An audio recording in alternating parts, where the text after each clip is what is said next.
Good afternoon, ladies and gentlemen. From a beautiful day here, sunny day, a little brisk spring day here in Alexandria, Virginia. I'm Riki Ellison.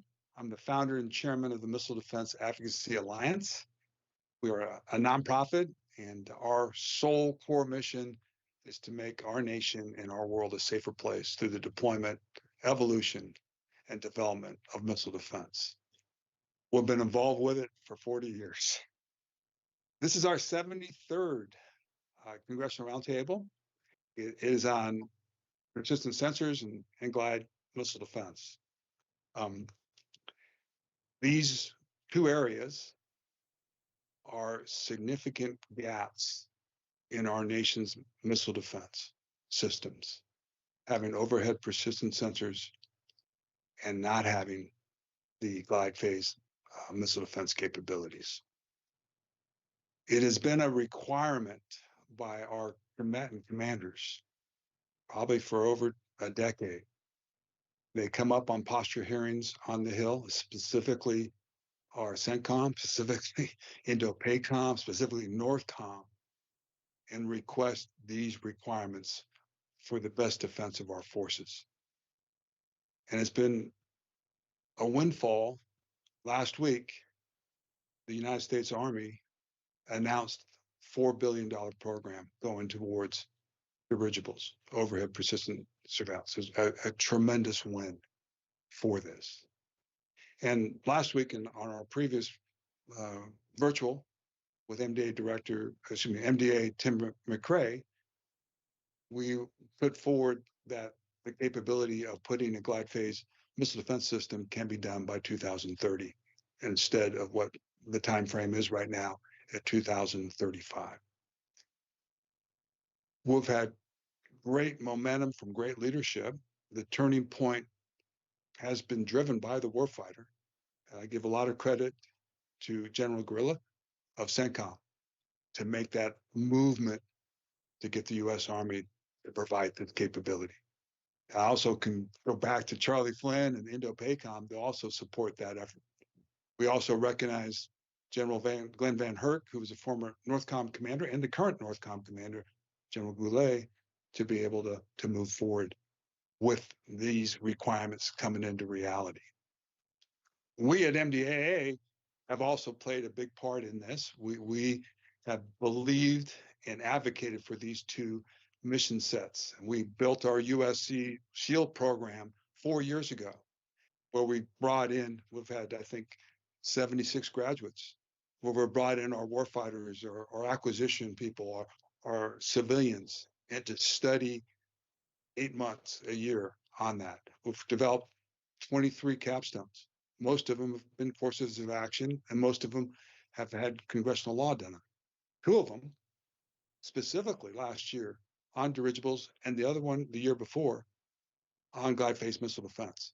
They have come to fruition. So we recognize that, and we want to bring forward the challenges basically of why has it taken this long to get something that is required by the warfighter, and what is exactly that, as much as we can explain it. So from my perspective, it is certainly going to be part of the Golden Dome architecture for our country and for the world. And we know that these overhead persistent dirigibles are working. They're working in Israel today. They're working in Poland today, and that's great to see. So we're gonna start off. We have a couple of our board members here with us that have expertise in each of these areas. So I see Mark Montgomery. He's coming in from Israel. He's, I think, in Israel right now. And I think he actually visited a couple of those dirigibles that are working in Israel. So Mark, welcome to the discussion. You ready to roll? And give us a Mark up.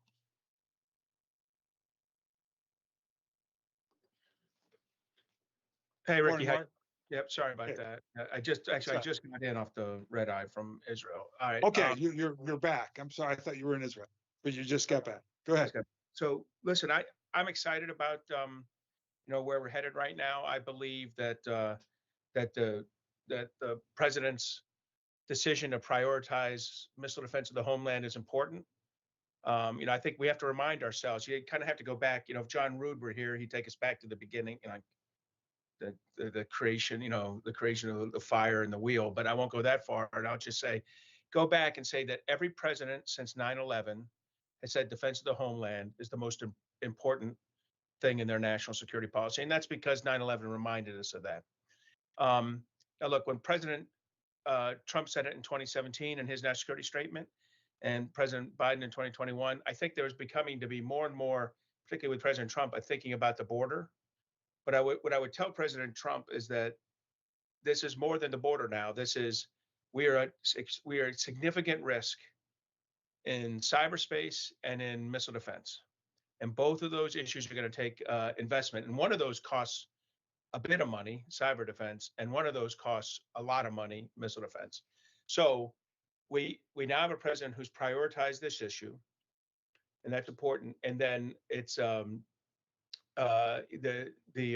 we now need to make sure that we properly plan for it. So that's why I'm excited.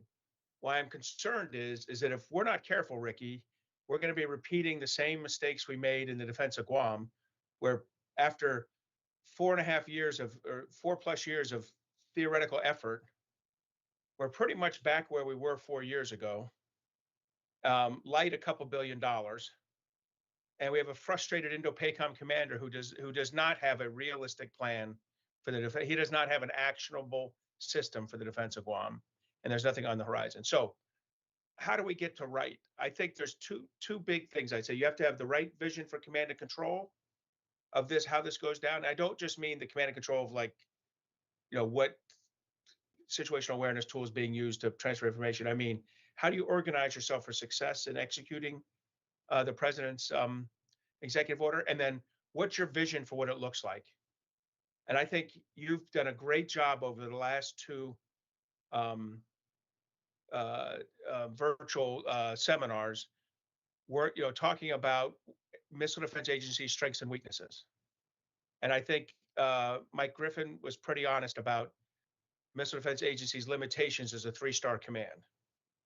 So I would take both of those together, the need for a 4-star commander and the need for a brilliant set of architects. Take that chocolate and peanut butter and make a Reese's cup, and it would look like this. Bring in a 4-star commander, probably someone with experience in space, put them in charge, and make their deputy the dual-hatted Missile Defense Agency head as the lead architect. So to me, that's the command and control you have to get. If you get to there, look, can you still screw it up? Yes, we're the government. We can still screw it up. Can we waste the money we're about to get? Yes, we can. But I think if you start with that philosophy, a warfighter who has experience in this domain, where we're headed with this domain, in charge, and you and I have our opinions on who that ought to be, but we ought to leave that. You can talk about that during yours.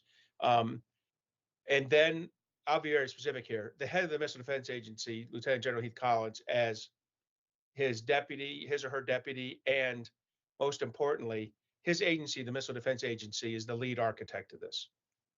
I forget how many engineers. I think we never did. I think it was 10,000, Mark. I think they mentioned 10,000.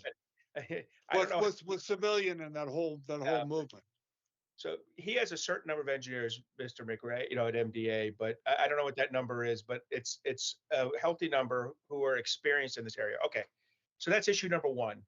Get your organization right at the top. If they do those steps, Riki, we're already headed to the right spot. Mark, I think we're heading in that direction. So I'm pretty confident we're heading in that direction. It's exciting. It's not done yet, but we're heading that direction. And then I would say that the next part, before I talk about what the vision should be, I should say there's going to be a limit on the resources. If I had to bet money, the infusion of money is going to be about 1/4 of whatever the reconciliation is. And I'm going to guess that's 150 billion. So somewhere between 30 and 40 billion. And here's why. There's 3 competitors for money. the revitalization of the nuclear enterprise, which could use a lot more than 30 to 40 billion, frankly, because I think we all know the Sentinel is gobbling up cash as fast as possible. I mean, that thing puts they have to create a new level of non-McCurdy for what that thing's headed for. The Ohio class, which has overruns, and so they're going to need money, and they still need money for B-21 procurement, things like that are actually tracking very well. That's number one. Number two is shipbuilding. Basket's going to get some, and the senators involved in the reconciliation have kind of carved out their amount, but that's going to be another 30 to 40 billion of it. And the third group is restoring the readiness deficit that's in the Air Force, Navy, and Army from our post-October 7th activities in the Middle East, which is large and getting larger as we now have 2 carrier strike groups, a whole lot of Army missile defense, and extra Air Force squadrons. So all three service secretaries eating a pretty big hole without an OCO fund to draw from. There's a little bit of supplemental money for this, but not near enough. So that's a big divot. So it's Riki, after those three are paid for, there's a missile defense money. Now, why is that important? That's the money that comes to what I'm going to say next, which is what's your vision? And again, you and I have talked about this for nearly a year, predating the executive order from the president, but certainly post-dating it. And that's that if you really want to do this right, you have to think about how I want to fight, not how I could fight or do fight, but how I want to fight. And how I want to fight is from space. And I don't want to get into a fight about what's boost and what's, ascent and what's mid-course. I'm for anything that works in that realm. But I think it's from space, and its ligature is satellite networks that are have sensing, tracking, communicating. I sometimes use the word transport for that, engaging satellites in it. And we're building all of those types of satellites right now. We haven't launched them all in space. We have a few small numbers of the sensing and transport layer in space, but we got to get the ones that allow you to track effectively and engage with weapons on them. And the Space Force has come out full tilt over the last 48 hours saying the United States needs to weaponize space. And I think every senior government official involved in this needs to say that out loud in a cathartic way, so that we all understand that's how we're going to fight. And this lawyerly legalese, we can't do this, is not anchored in law. International law does not limit us from fighting from space with conventional weapons. And this is going to be the most effective way to get at ballistic missiles, to get at hypersonic maneuvering missiles, and potentially some of the longer range cruise missiles. And certainly it will really significantly assist ground-based terrestrial efforts to engage all three of those. But this will be cost effective over time. And the reason it's cost effective is because we've driven down the cost of launch. And I know you've heard the numbers before, but it's less than 10 cents on the dollar of what it used to be. And I think it's going lower. So that's it. Think about where you got to go fight from. And you better put enough money and enough effort against that. And I know MDA and a Space Force, Space Command type leader could do that. And then I do acknowledge there's terrestrial opportunities here. And some are legacy and some are new. And you just mentioned, as I came on, I'm sorry, I was a tiny bit late, but you were mentioning one of the interesting ones, which is something you and I have been arguing for, I think, for 2.5 years now, which is dirigibles. And we put the USC Shield capstone on that, Mark. That's good. And U.S. Army came back. U.S. Army gave us $4 billion on that last week. They announced that. So that was the battle that we've been on probably for a decade. But can you just open that up a little bit on really what that is and why has it taken this long to do this? Right. It's because we got embarrassed. And it's just what's crazy about this is if the Air Force or Navy got embarrassed like the Army does, we wouldn't have any airframes, right? Because I would gently say, I think every airframe we've ever developed, except possibly the B-2, has had a crash in development. And the B-2's had one or two unusual crashes, that have put the planes out of commission. But the J lens, which was a aerostat, I think between 10 and around 10,000 feet up, with a firing quality track radar in it, and that was part of our integrated defense of the national capital region with NASAMS, another thing that the Army never really fully came to grips with, a cruise missile defense system. It got underway, and I get it. It dragged its butt. It's dragged its lines through like Uncle Fester's farm and somewhere in Pennsylvania, and we had to have an F-16 like run it down. I get that it's embarrassing. We had like local cops shooting at it. Not our finest moment, but it's over. No one died. And why we got out of that kind of persistent elevated network sensor like that is beyond me. And it's not like the Army hasn't embraced dirigibles when they need them. They use them logistically and for situational awareness in Afghanistan on a routine basis. But we're back into this world. And believe me, we've had some cool ideas. Back in 2010 timeframe, we had 7 active programs going at least. That's unclassified. I mean, not black programs going, including one which had the unfortunate name of ISIS, that operated up at about 60,000 feet in near space, that had a wicked long look on its thing. And the higher up you get, the longer your look. There's issues, though, with the higher up you get, the less likely you're on a tether. I mean, you got to balance all these things. But Riki, we should be procuring dirigibles or aerostats, probably tethered originally, and then moving on as the technology is we're more comfortable with them, to ones that can maneuver, that we can put in different places around the country based on the threat. Use our Canadian partners in this, and they are a big partner in our missile defense. I know that's lost a little bit in the president's discussion of Canada these days, the degree to which we're actually fully integrated with Canada in the defense of the North American continent. But so I'm for aerostats. So I want to make sure we're getting that effort out there, getting high quality firing quality track radars up there. I went and looked at the ones in Israel. You're right. They've lost one of them in combat. They didn't defend it properly. And the good news is, I don't think anyone's rocket or mortaring like Montana or Alaska or like Saskatchewan, right? We're probably safe from what got this balloon. But, they are vulnerable. So are wedge tails. So are satellites. So everything was vulnerable. That can't be the showstopper. Aircraft carriers are vulnerable. Even F-35s are vulnerable, but we take risk. You decide how vulnerable am I versus how much I get done with the mission.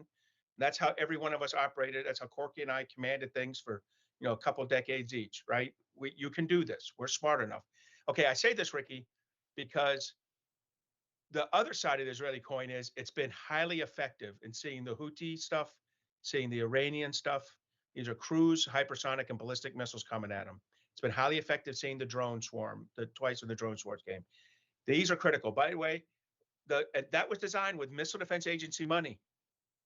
And it's an American company that does a lot of the integrating work on it. So I'll just say it's in Israel, but it's got a lot of US on it. And the Poles have also bought a system. So we won't even be we're not gonna have to be the test, the canary in the coal mine here. We've got other people doing it. So I want to do that. And look, are there other things I would buy? The president's going to President Trump is not going to sign off on a plan that doesn't increase the size of the DAO, the defended asset list, from, his house to Speaker Johnson's workplace, right? I mean, it's got to be more than Pentagon to Congress in the national capital region.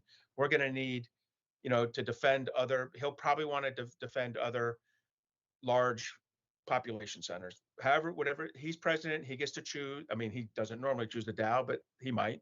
He gets to decide what's the Dow, and then you kind of cut the deck with how much of this can I afford? Because it's going to be money that I think you're spending on exquisitely expensive launchers, traditional launchers, either Aegis or THAAD or Patriot, and NASAMS, or if we ever see IFPC, and incredibly expensive missile system, actual effectors. So I want to marginalize that, whatever it takes to get the president happy, and maximize the investment in space to make the president, presidents number 48, 49, 50, 51, 52 happy, right? And so in my mind, get the command and control right of how you do it, get the vision right of what you're headed for, and understand what's the minimum to keep the president happy with the next 4 years. Riki, Mark, that's how down. Got it. Just, I'd like you to hit the glide phase defense. Oh, yeah. And we talked about at the beginning that there is reality that we should hit capability by 30 instead of waiting for what we're waiting right now for 35. And that needs to be addressed. But just a little bit on that before Real I quick. introduce Corky. I picked that up. I mentioned it at the end of Tim's talk, but I'd say something here about 2 minutes. So I say it goes like this. We have an acknowledged limited terminal-based glide phase defense. Terminal-based hypersonic maneuvering cruise missile defense. But everyone knows, hey, they're not going to shoot one at you. And it's like Marquis of Queensbury. Here comes one. All right, you got that one. Here comes the next. They're going to come in a drove, and you're going to need to thin the herd, and you're going to need to thin the herd in the glide phase, on the way there. And the way you do that is with longer range intercepts. These missiles are going to be expensive, and that's why I recognize you have to do this. I don't want to go crazy doing it. But what was even more frustrating is that there's 2 systems available for this being worked as of 6 months ago. And the Congress said, get it done by 2029. They got so pissed. Every year, Congress had to double the the hypersonic defense budget from 200 million to about 500 million. By the way, at the same time, we were spending between 3 and 5 billion a year on the offense. And Riki, you should not spend 19 cents out of every 20 on the offense and 1 cent on the defense. But that's what we were doing for 3 or 4 years. DOD willfully put that budget in across multiple parties, multiple administrations. Congress got tired of doubling it and said, damn it, just come get us down to someone we can select to get one done soon.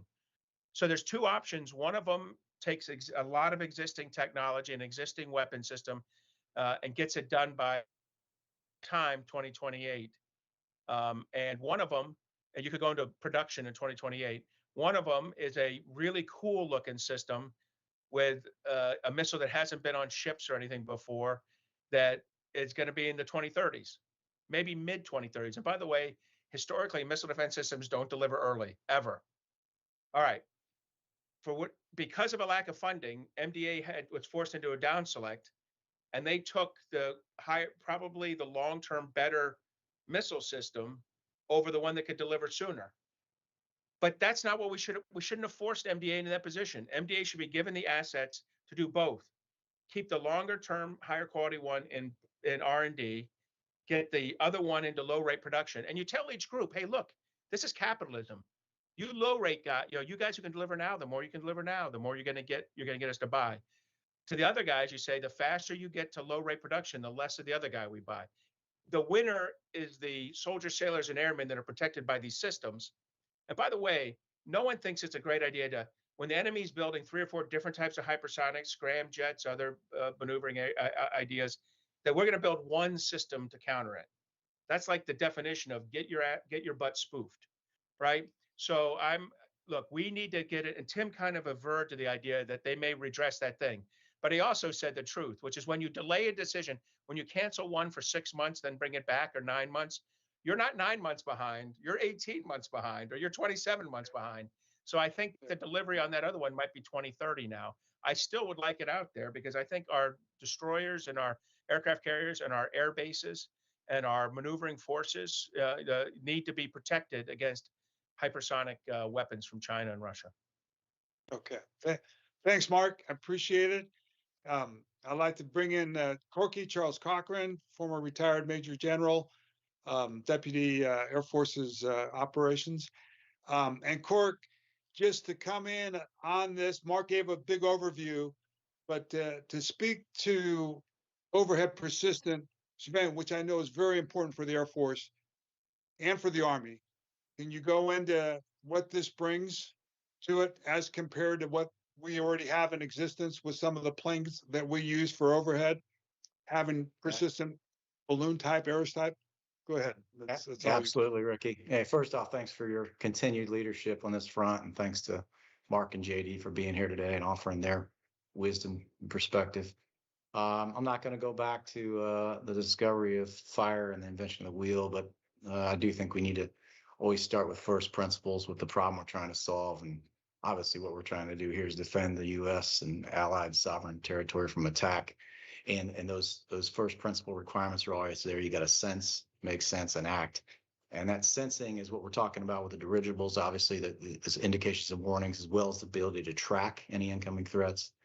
Making sense as a C2 structure out there to try to preserve decision space for the COCOMs, for National Command Authority to have shared awareness.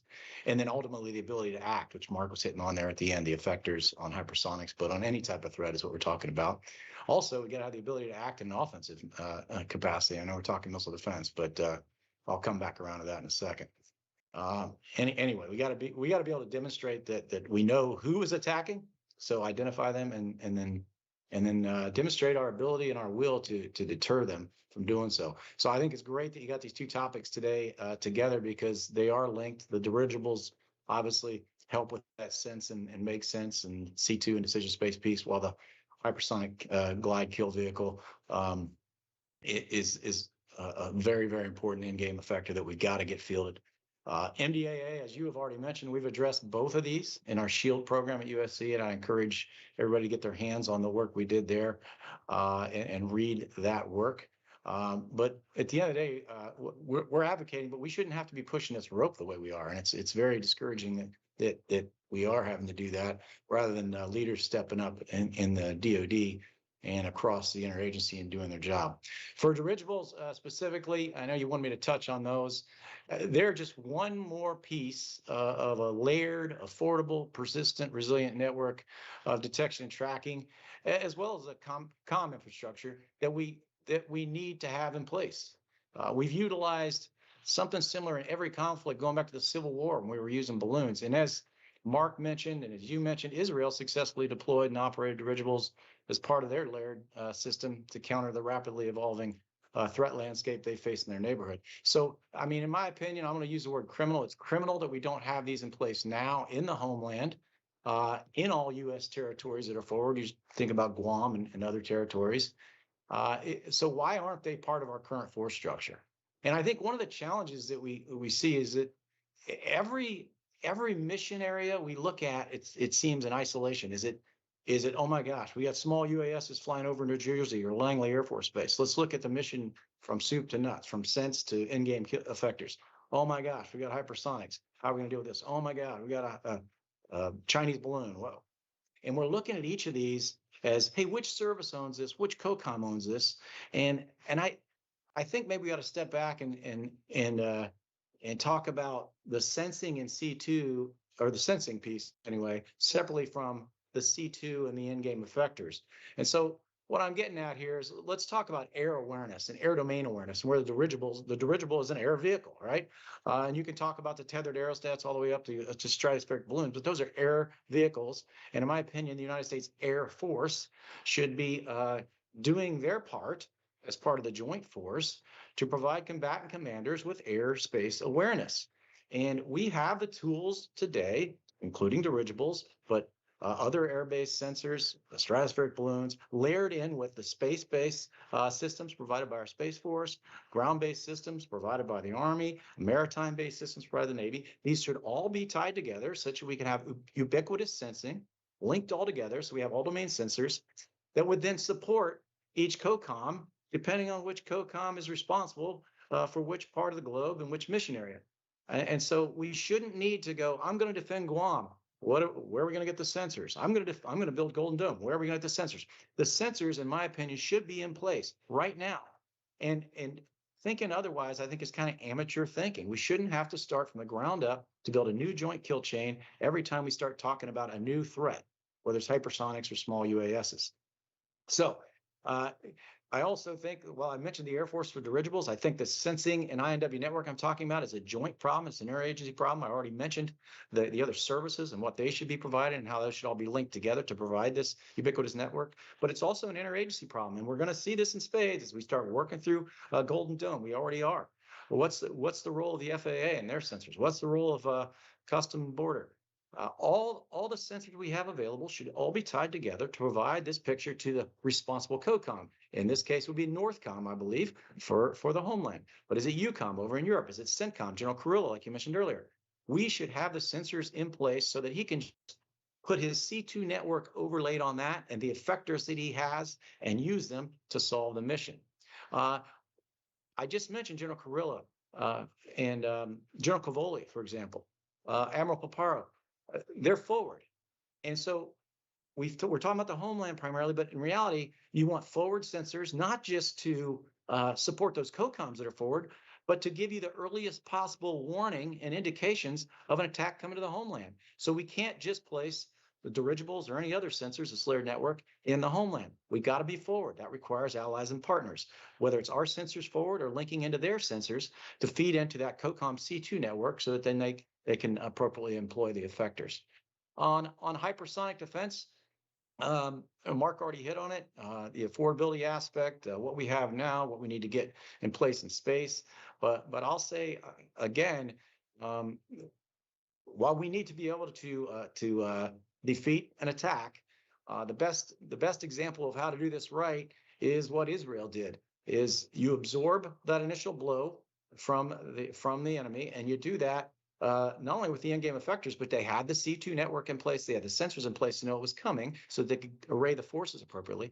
But then what they did immediately thereafter is punish the actor. So to say, hey, you do it again, I'm gonna come take you out. I'm gonna take out your capability to attack me. Again, that requires the forward sensors network together so that you can not only detect the threats, but you know who is responsible and you can hold them accountable. I'll stop there, Riki. Hopefully that hit on the big points you want to cover. Hey, Corky, so it says a lot that the U.S. Army is putting $4 billion on air domain awareness, which also says a lot about the Air Force not doing it. So obviously, it means a hell of a lot to the Army to operate with that and getting consistent capability down to that. So I want you to talk about, because like you said this is the Air Force's domain, but yet the Army's the only one out here stepping up with that kind of money and that kind of urgency to do that. Then the second thing everybody kind of wants to know, well, isn't that just a stationary target? It can be shot down easily. So I'd like you to address that, or how do you protect these things? Because it looks pretty vulnerable from the outside, from a public perspective. Yeah, we'll start with your first question there. Your first point, the Army. Yeah, the Army, good on them for stepping up in potentially spending $4 billion. I mean, that's what they did. They may spend up to that amount, but it's negligence on the part of my former service, the Air Force. The Air Force should be providing for the Joint Force, for the interagency, for our allies and partners, airborne assets as part of that networked all-domain sensor layer. If the Air Force doesn't do it, then the Army's going to have to step up and do it. That's what happened, right? But you could also come in with the leadership in DOD and tell the Air Force, in Congress, to tell the Air Force to do their job. The Army shouldn't have to build airplanes, and the Army shouldn't have to build dirigibles. The Air Force should be providing the air vehicles that have the sensors that we need to detect and track all these various threats. But if they're not going to do it, then good on the Army for stepping up to the game. As far as the survivability piece, Mark again hit on this. Nobody is attacking these things if they're along the southern border, if they're in Montana, if they're in Saskatchewan, to name a few that he mentioned. Look, yes, these systems can be vulnerable, but 99.9% of the time we are in a competition phase, right? We aren't in conflict, and so we should have these sensors throughout the world because they're affordable and persistent, and even if a conflict does start, probably the ones closest to the threat's territory are going to be the ones that are actually find themselves vulnerable. I mean, I don't think Russia or China are going to sacrifice long-range missiles to try to take out dirigibles over the continental United States. They might take out forward systems. China might take out forward systems that are over Taiwan or the Philippines. But again, that's kind of a canary in the coal mine effect, because now we saw that they did it and we can hold them accountable for it. And we can start using our expeditionary assets that are somewhat more survivable as required to now go in and fill the void. But day to day, I shouldn't have to have E7s or E3s airborne 24/7. I should use an affordable, persistent asset that it can provide me that same or even better in many cases capability. I think, Corky, just going to that, the Class 1 drones, how much of this is dirigible capable? I know we have the TARs on the borders right now. The border security is using some of those. Yeah, yeah, but Ricky. we're talking This, about different levels of yeah, cruise missile this weapons. becomes a software problem, not so much hardware. We got the elevated sensors. You put the right hardware on those elevated sensors, and then it's just a matter how you tweak the software to find the smaller targets. We have plenty of sensors that are perfectly capable, that are both active and passive, quite frankly. I mean, MDAA has done a lot of work, for example, on the passive sensors, and those don't have to be just on the ground. Those can be placed in the air as well. So linking all these various sensors and having the software programmed correctly so that you're not filtering out the low, slow, small objects, but you're actually looking for them and tracking them so that you can apply effectors against them. As an F-22 guy and an F-35, which are sensor platforms, you can weaponize. Is there remote possibility, or is that real to weaponize dirigibles as well as sensors? Because I think we're going to do this in space. Why wouldn't we do this and have an ability to have a dirigible, have a weapon platform that's connected to its sensor Absolutely, platform up absolutely. You want to layer your kill vehicle capability, both kinetic and non-kinetic as well, and there'll be plenty of opportunities depending on the power available on the system, the weight it can carry, et cetera. But there are a lot of options there.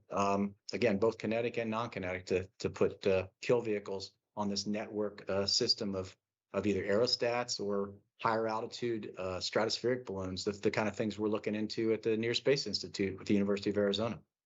And that's with directed energy possibility. But again, that's power controlled and tethered. You'd have to have that kind of power. It's just interesting just to put that platform in place, not just as a sensor, but as also an ability to link in with a shooter as an aerostat. Correct? You bet. Yep. Agree. Okay. All right. Thanks, Corky. All right, we're going to go over to the Pacific, and where a lot of this began. I believe the whole JLENS program really began at trying to defend Guam years ago, and how important that is. Certainly, the hypersonic glide defense is vitally important in the Pacific. So, JD, you're there. You've been there. So it's all yours. Look forward to your. Yeah, thanks, Ricky. Appreciate the opportunity to contribute and participate today. To my fellow panelists, Admiral Montgomery and General Corcoran, it's always an honor. My input is for this panel and this discussion is let's start looking at removing and reducing the say and the do gap. There's a lot of talk about going out and pursuing high altitude balloons and lighter than air sensors, communications relay, but there's really not a lot of doing. In 2020, INDOPACOM did introduce high altitude balloons in their exercise program. So about 5 years, PACOM has been utilizing this. So it's not new. The knowing how to operate these things, how to deploy them in the operational environment, this is not new for, at least for the INDOPACOM perspective. It may be new for some other services and other agencies because they really haven't had a chance to dive into it. So like when we look at the lessons learned and what we can leverage from either bad mistakes or things that just didn't work very well, we're not starting from scratch from these high altitude balloons. So we need to leverage those lessons learned and those operating instructions right now. But that comes down to leadership and creating those forcing functions for lessons learned that happened in INDOPACOM exercise to carry over into other acquisition programs. And that's something that's always been wanting, and it really hasn't happened. So like when we created the initial defense design, I don't want to say architecture, but the first defense design for Guam, we have two major regrets. One is we didn't specifically include a elevated sensor. And the reason why we didn't call out one or two elevated sensors is because there's so many of them. And at the time, the Air Force were pursuing so many different options from the JLENS like capability, how they started to work on air motion target indicator from space. and and also like the Navy with their APY 9 radar and the early warning radars. There's so many things that we could choose from.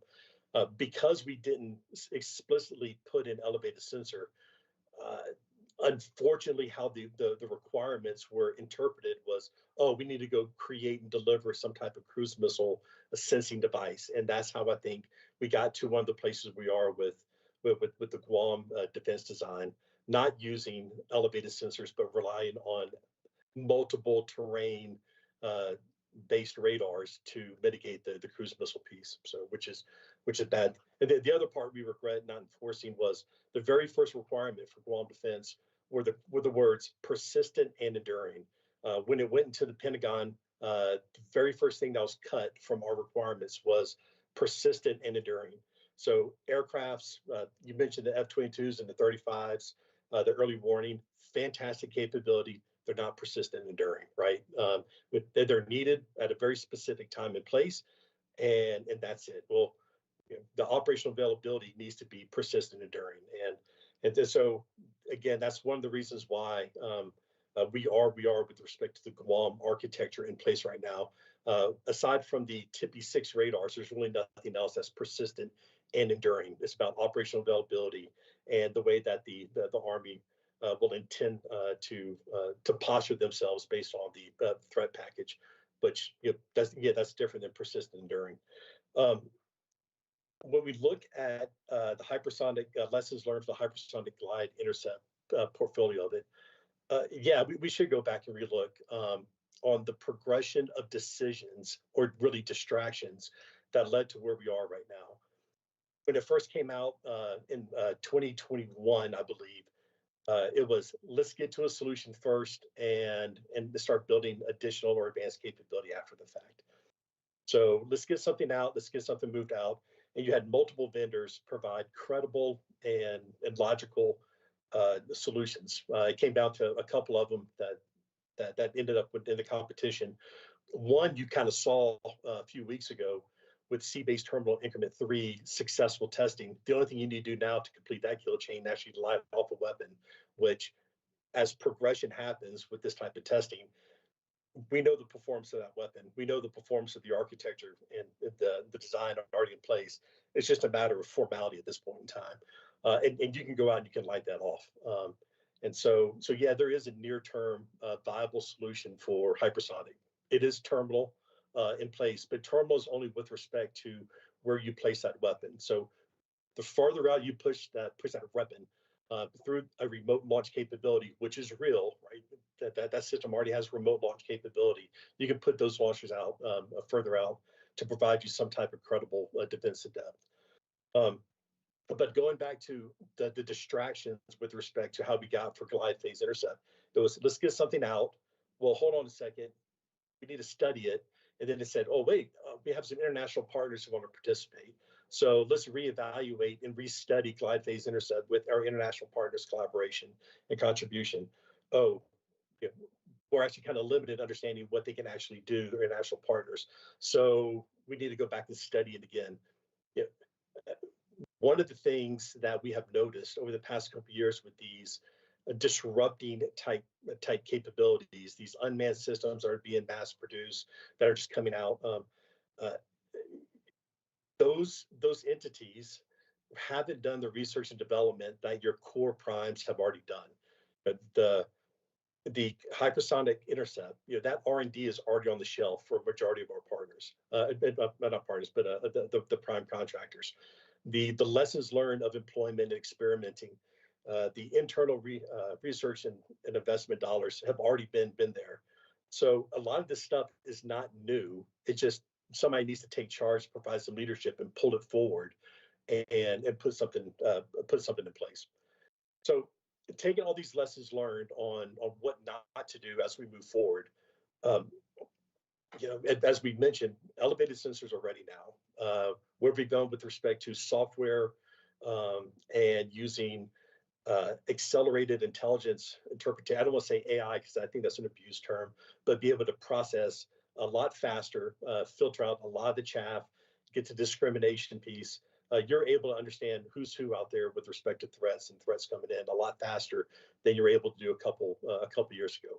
And that type of fidelity of track controlled and track management is only going to keep getting better as time moves on. So create an entity that actually pulls that type of technology in and allows us to go through there. I'd offer right now that through the Department of Defense Missile Defense Enterprise, there is not really an entity that looks at advanced concepts and advanced technologies. There's a little bit of budget at MDA that does it. There's a little bit of a budget with GIAMDO through their Nimble Fire series that does it. But because the DoD Missile Defense Enterprise hasn't invested 20 to 25% resourcing, time, money to go after advanced concepts and technologies, they have orphaned most of that to the primes who use their research and development dollars that can hire scientists, can leverage technology that's coming out to do that type of advanced technology demonstration and pursuit. So now, unfortunately, because there's no governance at the enterprise level for advanced technology pursuits, there's a lot of reliance on industry, and whatever you go with industry, there's some type of conformity with respect to their technical roadmaps, and it gets funky, right? To be able to hash that out, it takes leadership. It takes leadership to go, yeah, there's some best of breeds out there across industry, across government. Let's go out and start picking these things out and put them in place. Unfortunately, you really haven't seen that happen. With respect to hypersonic glide intercept, putting those lessons learned in place, we're ready now for with respect to Sea-Base Increment 3. That's a fantastic program, very well managed, very well resourced. I was reviewing their unclassified 2020 technical roadmap, but they're actually on track and where they are right now, even with all the chaos, the distractions with COVID, et cetera. Sea-Base Terminal Inc. 3 is on track. That's a testament to this program managers and Congress, keeping the money focused in that domain. There no other missile defense enterprises with respect to hypersonic defense or employment, it is maintained pace like that. So we need to leverage that, give them some more cowbell, and use that to get things out, at least operationally, and start working through that. General Corcoran mentioned it. Understanding where these threats are coming from, the launch platforms, people refer to it as left of launch or time-sensitive targeting. What that really is, and this is a requirement in the current Joint Fires Network, is called offensive defensive integration. You have multiple platforms that do multi-missions, and instead of adjudicate through boards and bureaus and discussions and PowerPoints and global force management discussions, you have the ability to compute and bring it together under a common battle management system. Not only do you know where the threat was launched, but you also have the ability to create an effect on it at that point in time. And I've seen it in action. So is it implemented now? It will be, according to the JFN roadmap, by the end of the year. But all that stuff is kind of coming together. Again, these are just testaments to evolving, using advanced technology into the decision-making process. And I would offer this offense-defense integration wasn't an MDAA or DoD missile defense enterprise. It was a combatant command saying, "Hey, I need to go figure this out," and then he worked that through R&D separately.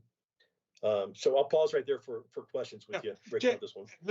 Let's go back to the fundamental thing here, because the policy restrictions. My understanding was INDOPACOM did not have the policy restriction as NORTHCOM did, where INDOPACOM's commander could advocate for hypersonic glide defense. NORTHCOM was not allowed to do that through OSD policy. Today, just help me if I'm wrong or right, the executive order by the President of the United States on January 17th or 19th says that we can defend ourselves and our combatant commanders can advocate for that system. Is that correct? We're not restricted. It is. That's right. So sitting in front row on those discussions back in 2019 with the NORTHCOM commander, General O'Shaughnessy, was talking about homeland defense with respect to cruise missiles. We really talked about hypersonics in 2019 because we didn't see or realize or even appreciate how fast the hypersonic threat would be upon us. We knew it was there, but not to the extent we did. And from a policy perspective at the time, the response was any attack on the mainland, we'll just defer to our nuclear deterrence strategy. And we're like, from PACOM, we're like, hold on a second. That doesn't make sense because Guam is part of the mainland, right? That's a protectorate. So you're saying one cruise missile into Guam to take out that entire THAAD battery is going to respond to nuclear deterrent with respect to our nuclear deterrent strategy? No, not at all. So what we in NORTHCOM discuss is like, let's figure out ways to provide flexibility with respect to the way we respond and enforce our deterrent a mechanism in place. It's not just nuclear deterrent strategy is anything greater than one. So today we're wide open, right? Today we can do it. Both combatant commanders could do it, correct? Can advocate within their assigned forces. Correct. So INDOPACOM wasn't restricted, but they didn't come up with anything between now and then. So everybody's back equal again, forcing this thing to happen. And hopefully we're going to get this thing right to do it now. The second thing that's not correct. No, that's not correct. It had nothing to do with the policy. It was with respect to fulfillment of the requirement. And there were some distractions in that time period through the joint requirements validation process, where we said hypersonic was one of our priorities, but like the result was like, nah, we're going to kind of table that and share that, and we're not going to keep that at the same elevation. Well, people refer to this stuff as the Davison window, and there's a lot of people at that time like, yeah, that I hear you, combatant command, but really not going to throw the resources behind it the way that you're articulating. And we can trace that back to reports on Congress. Yeah, now we are, but I mean, we've lost 5 years, right? And so you're not going to make it at that time, and you're not going to be able to buy back that time either. It's too expensive. So we're almost in a place where we have to force ourselves. Let's take the best that we have right now, provide some leadership, put it all together in a gumbo pot, and let's provide something credible instead of say or hope to do something in the future. JD, the next question I have, because the Indo-Pacific, because of the weather conditions, tethered aerostats have been a problem. You got to bring them down during the weather, bring them up. And obviously, if we lost one in the wind in Pennsylvania, we got to be better at doing it there. But aren't we limited with power? Because the more power the radars are and sensors up in that, the more they require ground power coming up from a tether than on their own. So there's got to be some sort of give and take on that with doing independent, non-tethered, and tethered gives you a lot of challenges in Indo-Pacific, I understand. So can you talk to that a little bit? Well, you need less power at altitude, right? Just from the atmospheric attenuation and the power generation piece, that's just basic physics, right? That's the radar range equation. If you're looking down, if you're up looking down, you don't need as much power to be able to complete that equation. Getting power up to to that tethered piece, I mean, there's now you're just talking about a distance and then the size of your search pattern. Transportable power, new techniques with respect to power delivery. That changes every 12 to 18 months, right? So if we're superimposing restrictions based on power not available now, it's because we haven't done the research or even pursued advanced power transportation power techniques to be able to pull that in place. The other piece of it, I mean, if you're talking about weather, if it's going to be really crappy weather and the inflatables at 10,000 feet are not going to be effective, okay, well, you bring them down, and whenever the weather subsides, you put them back up. You don't make that as the primary argument of not to pursue this, right? I mean, if we're not going to have aircraft flying in that weather, if that's what you're talking about. So we're still be relying on space capability. Okay, that's why you have, as Joe Corcoran said, you have a layer approach of sensing capability and battle management capabilities. If you're just relying on one piece, one radar, then it's going to fail. It's going to be defeated pretty easily. Okay. Great. Thank you. I know we're running a little late, but can you open it up for the public? I have a couple of questions first, and then we'll wrap up. Yeah, there's just one question that came in from the public, and Admiral Montgomery, this is for you. I think what's the cost of business benefit between ground-based radars and these lighter than air dirigibles? Look, so this is a hard question because they're both costly, and I think you can get equal range for less modules in an air-based one, but the air-based one costs more to operate hour to hour. One thing I'll say about the land-based ones, they're kind of hard to move. I know every once in a while you'll hear like someone say they're transportable or they're mobile. Transportable to me means I can break something down and rebuild it 3 months later, maybe 6 months later, maybe a year later. Mobile means I can move it over weeks or months, not hours or days. So they each have their own advantages. I'm not opposed to the ground-based ones. I'm opposed to a network of ground-based ones that's the backbone of your defense. I think that's a mistake. I think it's satellite, these aerostats, other persistent UAVs, different kind of sensors that might be up there, and some ground-based that fill known persistent requirement. Like this is a threat vector that should always be monitored. Then a ground-based would be good in that spot. We have a couple in those spots. What I don't want to do is say it's time to like build 12 more of what we have in Alaska. That they wouldn't say that. Make 5 or 6 more of these around different spots. I think that would get cost prohibitive on us, and you'll find a lot of NIMBY when you're not in Alaska. A lot of not in my backyard. We're not in Alaska. So the answer is it doesn't. It's not purely a money issue. There's a balance in there of what they operationally they provide. They provide something slightly different, but I think they're all part of an integrated thing, and it starts in space. That's the other thing is mentally we have to start in space. That's the shift that has to occur, and I think if we do that, we'll be in much better shape over time. And again, I recognize we have to do some terrestrial defense, and that's effectors and missiles and launchers. I think it's a mistake to make that a preponderance of our effort, though, and I hope we can really limit the White House's appetite for expanding the Dow until we're fully, until we're capable in space. So, gentlemen, again, I just pile on. It's criminal that we don't know what's flying in our airspace, right? If there's something flying over the continental United States and our territories, we should know what it is. And so we need a layered set of sensors that can do that. Then you can apply that tracking capability, that sensing and tracking, to any mission set you got to do. But we shouldn't have to wait for a hypersonic threat to go after this or counter US. We should be able to detect, track, identify anything that's flying over our territory. And oh, by the way, our allies and partners. In your trade space, in our trade space, how much percent of this pie should be going to these two elements of the entire missile defense system? The overhead persistent sensors and the hypersonic glide versus all the other threats, the ballistic can you each of you project what that percent is or how important that is of this big pie that we're doing for Golden Dome, which is going to be limited, say 40 billion. What would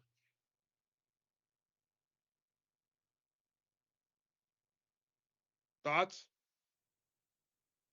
Yeah, I'll go first, and I'll actually steal this from the Australians. Their recent missile defense strategies, we're going to put our effort into sensing, track control, early warning, and data, essentially threat data dissemination. So that's a preponderance of what we do has to be on the front part of that kill chain. Effectors are going to come. We've seen a couple of companies essentially disrupt the underwater weapons territory. The consummation piece is going to happen. Let's get the sensing and the battle management and the data distribution piece right. How much percent, JD? What percent of your budget are you going to do that on your missile defense budget? Oh, I'll do 70%. Okay. I got to run to another call, Ricky, but I just want to let you know, I can't put a percentage on it because I think the effectors are going to be very expensive. But the first thing you got to do is what JD said. You got to know what the hell's going on. You got to be able to sense and make sense. So it might end up costing you less because these things are cheaper. But it's got to be your number one priority is to make sense of what the heck's going on. Thanks, guys, for your time. I'm sorry I got to run. So, Ricky, my thought on that is that it's again, space-based, so sensor-based is important. Look, I think in the end, weapons from space are going to be cheaper. You don't have to strap a first, second, and third stage rocket motors onto them. There's a lot of other things. You don't have to fight through Mother Nature, through gravity. There's a lot of benefits from space, but currently that doesn't exist. I mean, there's companies starting to develop them, but they don't exist. Again, this is a political this is not a technical issue. It's not a strategery issue. It is a political issue. Can we convince the White House to take the minimum for the next 4 years when our risk is in theory lowest against these kind of unusual attacks from China and Russia, and not just run to the current existing effectors and that are priced in the $10 to $20 million a shot, and not waste the money on that. And by the way, if I used to say GBIs, I'd almost get up to closer to 100 million or don't run to those. Do as little as you can extra in that to satiate the political need for progress while you work your way to space. Otherwise, if you try to fund both of these fully, space and in the long term and terrestrial in the near term, you're going to get neither well. And so I would put my preponderance against space. And again, I would 70-30, maybe 80-20. And that would be up to the lead guy to make that decision, Well, correct? no, Or is that going to be forced by politics to make that decision? No, it's up to the lead guy to make a coherent argument. I still believe a high quality 4-star can go in and convince leadership to do the right thing. I still believe that. And so if that can happen, I think it would, and it would be like an 80-20, 70-30 split. And that doesn't mean you're not buying those things. Remember, there's still an MDA budget to think about in this too, that gets placed against this. But again, I would not buy a lot of legacy. You can't afford both. You can't do both well. And so figure out which one you got to get done. I think that's the forward-thinking space-based one. And that's when you're talking about a 4-star taking this thing over, an Oppenheimer, a Schriever making that kind of decision, because they're going to want to go forward. They want to go big, and they want to go ahead of it instead of behind it. I'm going to say one last thing, because if you're saying General Shriver all the time, and I just have to reckon, he would have never survived in the age of social media. Like 19 straight misses would have been, he'd have been fired way before 19. So I get it. He was a deliberate leader. Rickover would have never survived in today's social media environment. These kind of guys that these. So you're saying we can't fail? We can't fail. You're saying we can succeed. I'm saying that it's hard to succeed, but I do think that if we have the right leader, the right resources, the right vision, we're going to be in a much better position. There we are. Thank you. JD, all right. Just to wrap. No, yeah, just to echo that. It's all about leadership. I mean, we got the money, we got the resources. It's about the right leadership. And if I was space, I wouldn't want to talk about weapons either, because that is expensive. But they can do the other part of the kill chain and get that in a place that can be transferred over. All right, that's it. Okay. All right. Well, thank you. I appreciate you guys coming in.